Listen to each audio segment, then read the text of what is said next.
আচ্ছা, 10 লম্ব বৃত্তাকার শঙ্কু চ্যাপ্টার কোষে দেখি 16 10 অঙ্ক।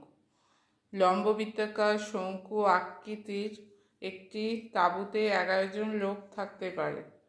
প্রত্যেক লোকের জন্য ভূমিতে 4 বর্গমিটার জায়গা লাগে এবং 20 ঘনমিটার বাতাসের প্রয়োজন। ঠিক এই 11 জন লোকের জন্য নির্মিত তাঁবুর উচ্চতা কত?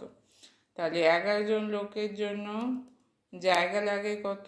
11 গুণিতক 4, তাহলে এটা হয়ে যাচ্ছে ভূমির ক্ষেত্রফল।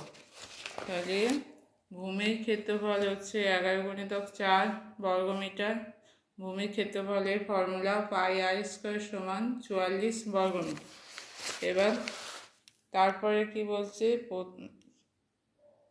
এবং প্রত্যেক লোকের জন্য 20 ঘনমিটার বাতাসের প্রয়োজন।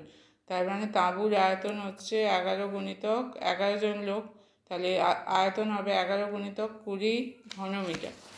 তাহলে তাঁবুর আয়তন সমান 11 গুণিতক 20 ঘনমিটার সমান 220 ঘনমিটার। তাহলে এখানে ফর্মুলা করলে হবে 1/3 πr² সমান 220।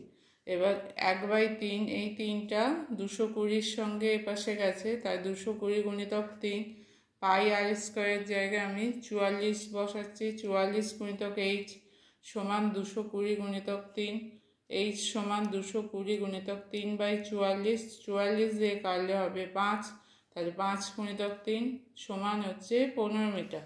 তাহলে 11 জন লোকের জন্য নির্মিত তাঁবুর উচ্চতা সমান হচ্ছে 15 মিটার।